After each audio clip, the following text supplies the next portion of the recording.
Il m'échoit ce matin l'insigne honneur en ma qualité de coordonnatrice de l'Académie du CEDEC de prendre la parole pour exprimer, tant en mon nom personnel qu'en celui de toute la composante de cette structure, ma profonde gratitude à la République sœur de Taïwan qui a toujours témoigné son affection et sa solidarité à l'endroit du peuple haïtien et en particulier envers notre organisation.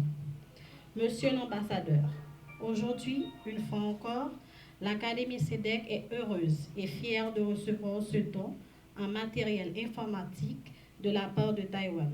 Ce geste fort fait suite au projet de formation en méthodologie et en informatique que votre pays a bien voulu financer au bénéfice des jeunes de notre académie. Ce geste perpétue la tradition de la République de Chine-Taïwan qui apporte toujours sa solidarité agissante envers les institutions. Ce lot de matériel est arrivé au bon moment.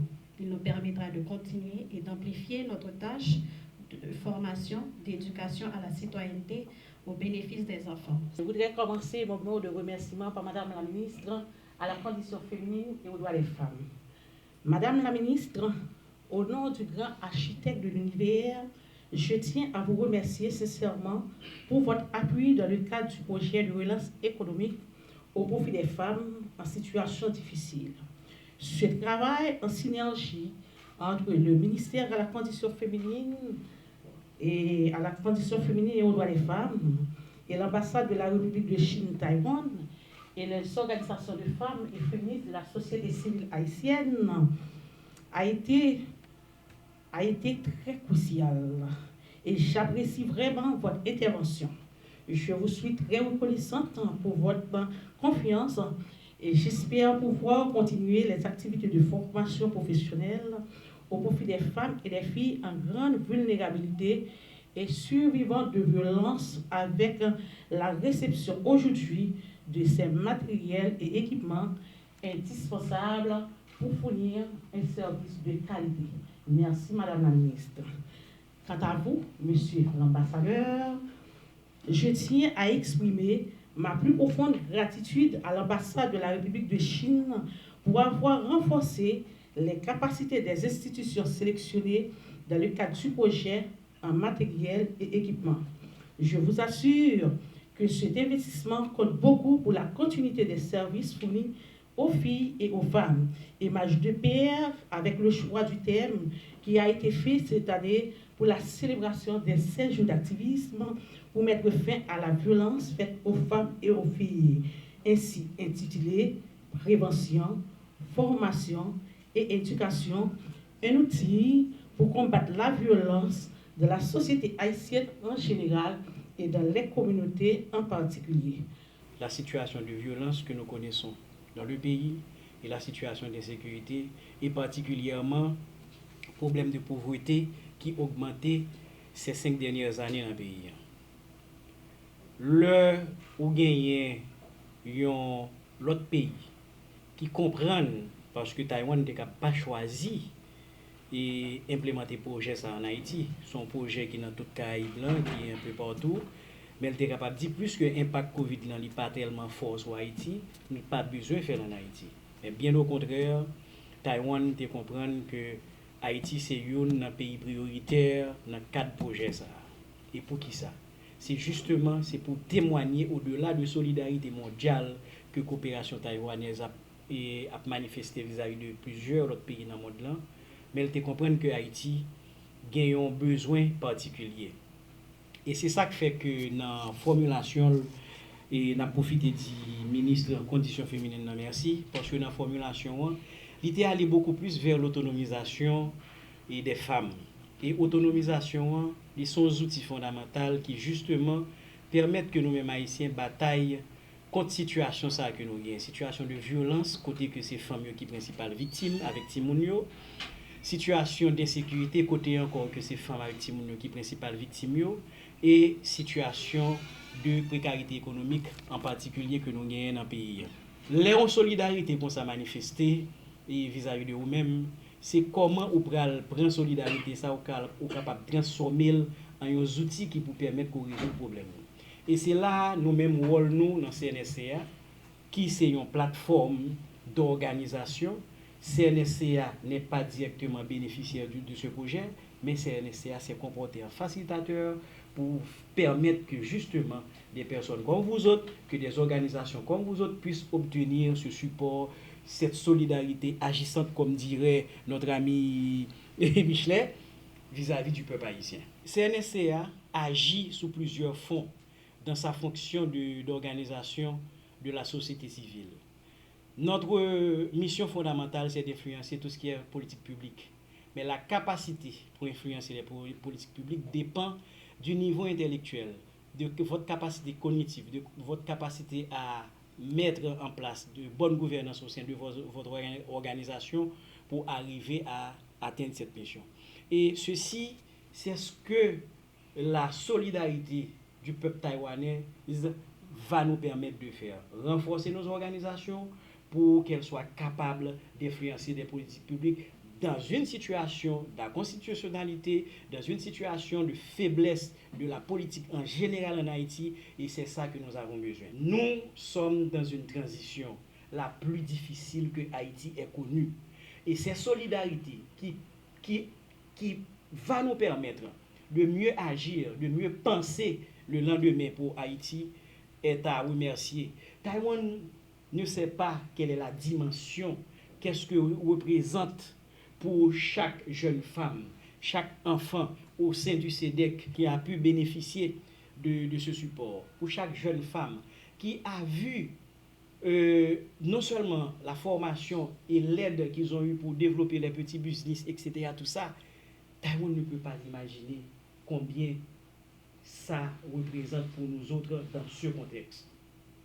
Il y a très peu de projets d'activité d'investissement dans l'humain dans le pays. Et lorsque des pays comme Taïwan nous permettent d'investir dans l'humain, dans leur capacité, dans leur capacité non seulement intellectuelle, cognitive, mais également à générer de la richesse, c'est fondamental dans ce pays. Nous voulons voir plus d'activités de ce genre. Et le CNSCA travaille. Et nous disons pas seulement merci au peuple taïwanais, pas seulement merci aux membres de l'ambassade que vous dirigez, monsieur l'ambassadeur, mais nous disons également que ceci doit servir d'exemple pour les autres pays qui veulent nous aider. Voilà une manière d'aider directement et concrètement le peuple haïtien. Nous sommes à la fin de cette première phase de ce projet. Et nous pensons qu'il y aura une seconde phase. Et que cette seconde phase, justement, va nous permettre, non seulement nous avons pu agir à travers différents départements, plus de 5 départements, monsieur, et 4 départements, et qu'une seconde phase viendra où nous pourrons aller vers des organisations dans les 10 départements, en particulier les organisations de femmes, les organisations qui supportent les enfants, les organisations de jeunes. Et c'est ce que nous souhaitons. Et si c'est la dernière fois qu'entre nous on se voit, je vous dis déjà bonne fin d'année, bonne fête Makaya et bonne année 2024 au peuple taïwanais et au peuple haïtien. C'est avec une grande fierté et une profonde émotion que je me trouve parmi vous aujourd'hui pour 2 causes importantes. La première concerne la remise de temps dans le contexte de la mise en œuvre du projet de l'autonomisation et relance économique des femmes en Haïti dans l'ère post-Covid-19. La deuxième cause est la clôture de la première phase de ce projet lancé conjointement par le gouvernement taïwanais et haïtien le 20 mai 2022. Je voudrais souligner d'abord que la remise de dons d'aujourd'hui, comprenant des équipements tels que 61 ordinateurs, 8 imprimantes multifonctions, 2 projecteurs, accordés au SEDEC, FLAJFA et VADRIS, dans le but de renforcer leur capacité de former davantage de personnes compétentes dans le futur. Les bénéficiaires, notamment les femmes et les enfants, membres adhérents de ces organisations, ainsi que la population de la communauté, auront la possibilité d'accéder à des formations plus performantes. L'objectif est de créer un environnement propice à l'apprentissage et à l'amélioration des perspectives d'avenir des bénéficiaires. Cette initiative vise à favoriser l'inclusion numérique et à ouvrir de nouvelles opportunités pour leur avenir plus prometteur. Ensuite, pour revenir à ce projet d'autonomisation des femmes, initié par mon gouvernement, la République de Chine, Taïwan, qui se préoccupe des conséquences désastreuses de la COVID-19, en particulier les couches les plus vulnérables en Haïti. Ce projet a pour objectif de développer les compétences professionnelles et favoriser la protection sociale en ciblant les femmes haïtiennes comme bénéficiaires principales pour leur rôle irremplaçable en première ligne dans le développement socio-économique du pays.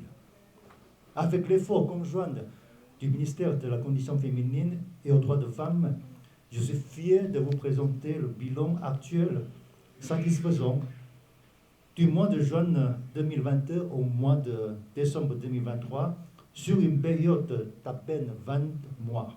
Nous avons organisé au total 39 formations dans des domaines variés tels que la beauté et le maquillage, la cuisine et la restauration, l'application de la technologie de l'ordinateur, le montage vidéo, la formation professionnelle pour les femmes, la formation professionnelle pour les enseignants, la formation des personnels des institutions financières, la formation de l'entrepreneuriat féminin, etc., qui ont fait bénéficier de 8 921 personnes. Par ailleurs, dans l'exécution de sous-projets, nous parvenons à renforcer les capacités de 11 organisations de femmes en leur fournissant des équipements nécessaires. Il convient de noter que ce projet de l'autonomisation des femmes est exécuté au moment où la préoccupation de la sécurité imprègne la société. Cependant, les participants de nos formations sont toujours présents avec courage et pertinence. Nos partenaires ainsi que les organisateurs de ces formations font preuve de résilience. Quant à nos collaborateurs de la mission technique, ils sont également attentifs et travaillent sans relâche pour assurer la réalisation de tous les sous-projets. C'est une fois de plus que nous démontrons avec détermination et solidarité notre capacité à travailler main dans la main pour surmonter les difficultés.